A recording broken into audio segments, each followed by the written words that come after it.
It is something that many families face in secret, but they are certainly not alone. Absolutely not. We're talking about addiction and substance abuse, and too often these days, because of the proliferation of substances like fentanyl, overdose and death more common than ever now. And today happens to be International Overdose Awareness Day, and we have David Clayton here with us from Harmless. It's a harm reduction initiative of families against narcotics to talk about this epidemic that's happening. So David, thanks so much for being here. Yeah, thank you so much for having me. It's scary right now.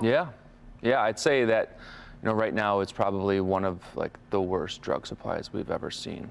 And does that mostly go back to the fentanyl and just the way how lethal these drugs can be in one split second? Yeah, I think it's because a lot of the times, especially right now with fentanyl being cut into so many substances, you just don't know what you're getting. When we talk about pressed pills and just the illicit drug supply right now, it's just it's just really dangerous, real dangerous. I think we've seen a few instances where it's been almost accidental when these things happen. Yeah.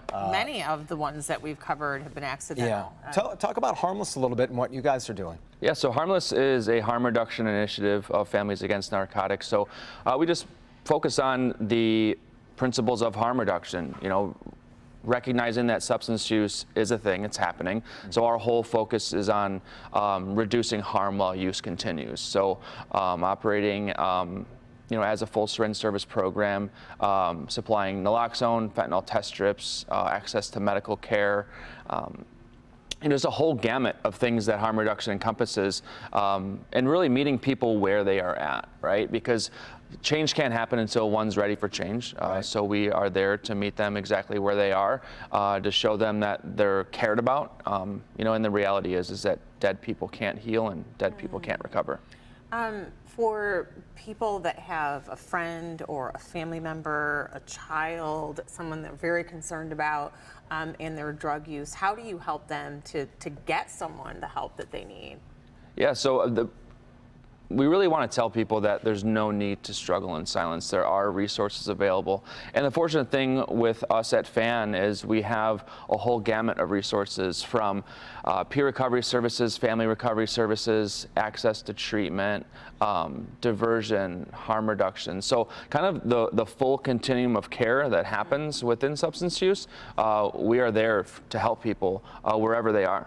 And that even, I would assume that even when someone slips and they need help getting back up or getting back into that program or back into treatment, that's part of that as well. We're right there for them. Yeah. Yep. And you have obviously a personal connection. You are nearing your 10-year anniversary of recovery, and I think that probably helps as you're trying to help other people to say, look, I really do know where you are. Yeah, and I think that's what's really awesome about the organization as a whole, is that there's such a tie to lived experience.